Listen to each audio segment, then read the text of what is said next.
Welcome to The Debate.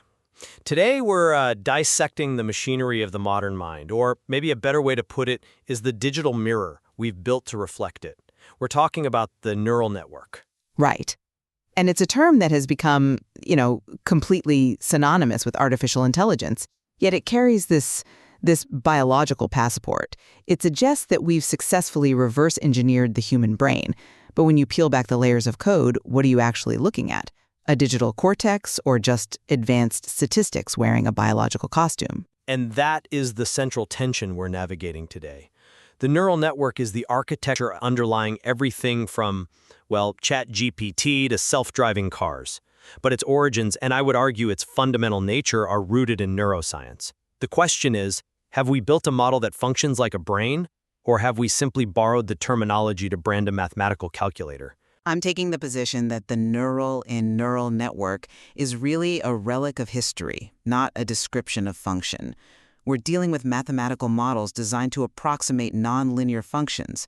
These are tools of engineering, not biology. And I'm here to argue that the biological comparison is not just a metaphor, it is the blueprint. From the architecture of interconnected units to the very way they learn from error, artificial neural networks are the first technology to successfully implement the theories of the mind proposed by 19th century psychologists. We haven't just built a calculator, we have digitized the fundamental principles of thought. That is a bold claim. Let's verify it. To understand my stance, you have to look at where this concept came from. We tend to think of AI as a product of the Silicon Age, but the theoretical framework actually predates the computer. We're going back to 1873 to Alexander Bain and later William James in 1890. The fathers of modern psychology. Exactly. And what was their radical proposition?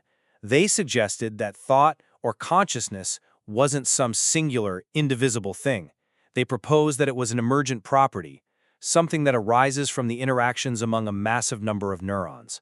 This is the definition of a neural network, a group of interconnected units where the intelligence isn't in the unit, but in the connection. I don't dispute the historical lineage. Bain and James were brilliant in hypothesizing how the biological brain might work. And yes, in 1943, Warren McCulloch and Walter Pitts used those ideas to create the first computational model of a neural network. They were connectionists. They wanted to mimic the brain. And they succeeded. They demonstrated that simple units, acting together, could perform complex logic. But intention is not the same as execution. Just because McCulloch and Pitts wanted to build a brain doesn't mean the modern result is a brain. If you look at the definition of an artificial neural network in machine learning today, the biology is notably absent. It's defined as a mathematical model used to approximate nonlinear functions. Let's pause on that term, nonlinear functions, because I think it scares people off, but it's actually the strongest argument for the biological connection. How so? A linear world is simple. If I push a box twice as hard, it moves twice as far. That's linear. But the real world and biological decision-making is nonlinear. You can tap a person on the shoulder and get no reaction. Tap them slightly harder, they turn around. Tap them a tiny bit harder than that, and they might punch you. The output isn't directly proportional to the input. The brain is a nonlinear processor. Artificial neural networks are the only mathematical tools that handle this nonlinearity the same way biology does, through thresholds. I think you're conflating the what with the how. Yes, both systems handle complex, nonlinear tasks, but the mechanism matters. In engineering, we say form follows function, but here, the form has diverged radically. The source material highlights a critical shift. Early models, like the perceptron, built by Frank Rosenblatt in 1957, were physical hardware. They were machines you could touch, with wires acting like axons. And today, there's software. Right. And that transition to software is where the model becomes an abstraction. When you move to software, you're no longer constrained by the physics of the brain. You're optimizing for math. Modern networks are used for specific utility: predictive modeling, facial recognition, handwriting recognition. They're statistical engines. To claim they're still biological models is like saying a submarine is a model of a fish. Yes, they both swim, but one uses a propeller and the other uses a tail. The mechanics are fundamentally different. I love the submarine analogy, but I think it fails because a submarine doesn't try to replicate the muscle structure of a fish. A neural network does replicate the information flow of a brain. Let's look at the actual transmission of data. This is the mechanics of transmission. Okay, let's get into the weeds. How do you see them as identical? In a biological brain, you have neurons. A single neuron receives signals from its neighbors through dendrites. If the total signal is strong enough, the neuron fires, sending a signal down the axon to the next neuron. Now look at the artificial version. You have nodes, or artificial neurons. They're arranged in layers: input, hidden, and output. Information comes in, it's processed, and it's passed forward. The hidden layers are doing exactly what the mass of gray matter in your skull does, processing information in stages. Processing is doing a lot of heavy lifting in that sentence. Let's look at what is actually happening at that node. In biology, you're talking about electrochemistry. A neuron receives excitatory or inhibitory signals, chemicals like glutamate or GABA. These open ion channels. The cell membrane voltage changes. If it hits a threshold, boom, an action potential. It's a spike. It's a dynamic, temporal, physical event. And the math simulates that. The math replaces that with something totally different. The text is very clear on this. The artificial neuron calculates a linear combination of the outputs of the connected neurons. Which is a summation. It's a specific kind of summation. It takes a value x, multiplies it by a weight w, adds a bias b. It's algebra. Y equals wx plus b. Then, to your point about nonlinearity, it runs that number through an activation function, like a sigmoid or remove function. This squeezes the number to determine the output. You're describing the exact mathematical translation of the biological process. The weight is the strength of the synapse. The summation is the accumulation of neurotransmitters. The activation function is the firing threshold. Just because we write it in Greek letters instead of squishy tissue doesn't mean the logic is different. It is a high-fidelity abstraction. I strongly disagree that it's high fidelity. It's a caricature. In the brain, timing matters. The rate of firing matters. The chemical soup matters. In the artificial network, it's just a static number passing through a static function. You're stripping away all the chaos and complexity of biology to get a clean mathematical equation. That's not a model of a brain. That's a spreadsheet that looks like a brain. But does the complexity of the substrate matter if the emergent behavior is the same? If I build a heart out of titanium and plastic and it pumps blood, it's a heart. If I build a network out of code and math and it recognizes a face, it's a neural network. But does it recognize the face the way a human does? Or does it just find a statistical correlation of pixels? This brings us to the most contentious point: learning.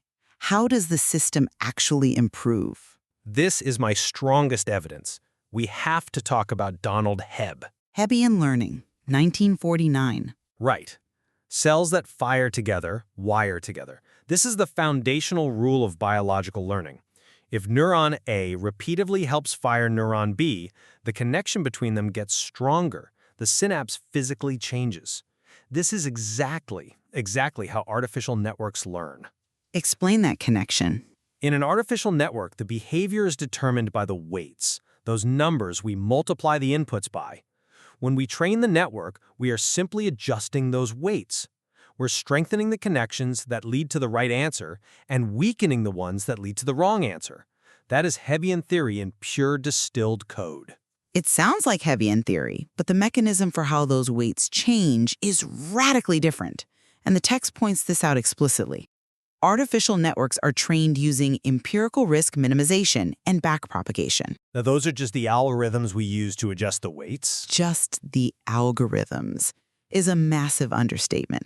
Backpropagation is the engine of modern AI, and it has no biological equivalent.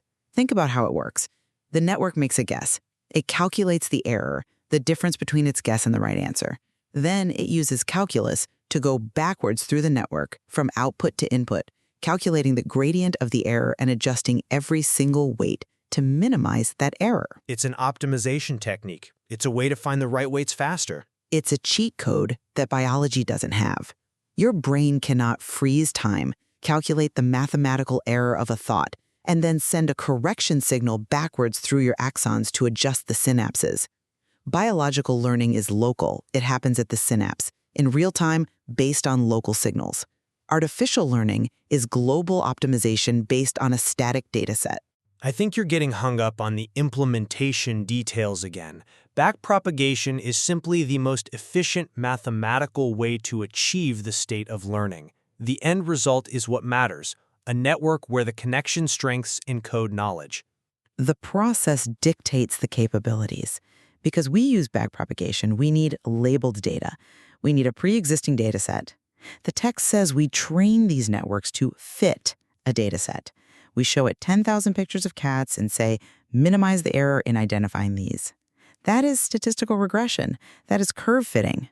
But humans learn from datasets too. We call it experience.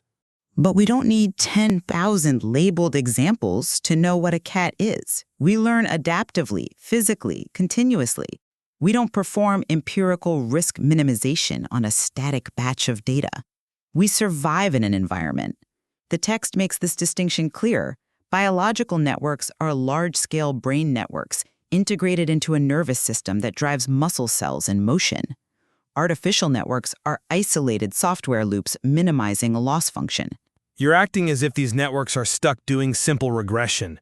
We need to talk about the evolution of purpose.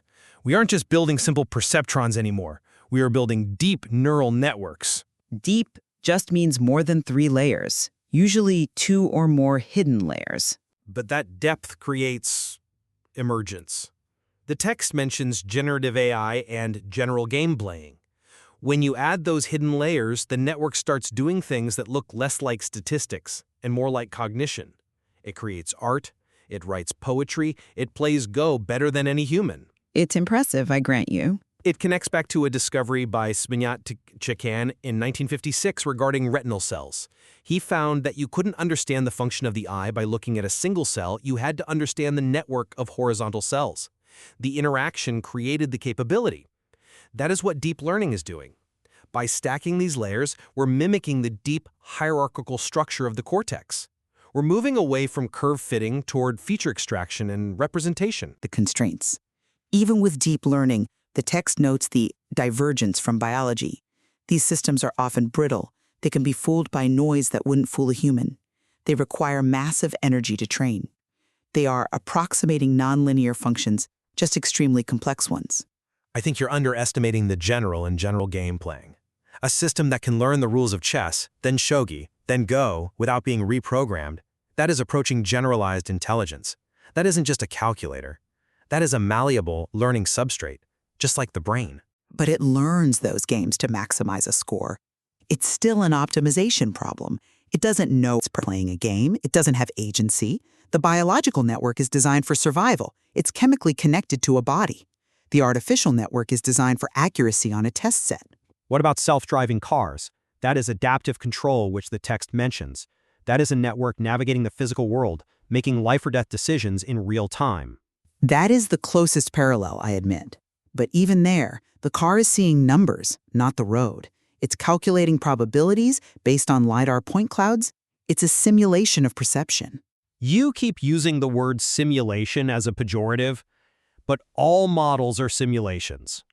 My argument, and the argument of the biological roots perspective, is that we have found the fundamental algorithm of intelligence. It just so happens that you can run that algorithm on wet biological tissue or on silicon chips. The weight is the universal unit of memory. The layer is the universal unit of processing.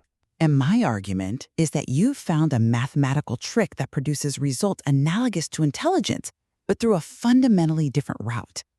The linear combination is not an action potential. Backpropagation is not Hebbian plasticity. And empirical risk minimization is not survival. But we're getting closer. Every year the networks get deeper. The architectures get more complex. We're adding attention mechanisms which function like human focus. And yet, the text reminds us that even as they get more complex, they become increasingly different from their biological counterparts. To solve the engineering problems of AI, We've had to abandon the biological constraints. We stopped trying to build a brain and started trying to build a machine that works. Maybe that's the ultimate irony. To build a machine that thinks like a human, we had to stop copying the human anatomy and start focusing on the human mathematics. Or maybe we're just seeing what we want to see. We look into the black box of a neural network and we see a reflection of our own minds, when really it's just a very shiny mirror made of calculus. That is the question we leave on the table. We've traced the arc from Bain and James's theories of the 1870s to McCulloch and Pitts's circuits of the 1940s, to the massive deep learning models of today. A journey from biology to math, and perhaps back again. We encourage you to look at the source material and decide for yourself. Is the deep neural network a sibling to the human mind, or is it simply the world's most impressive approximation machine? Thank you for joining the debate. See you next time.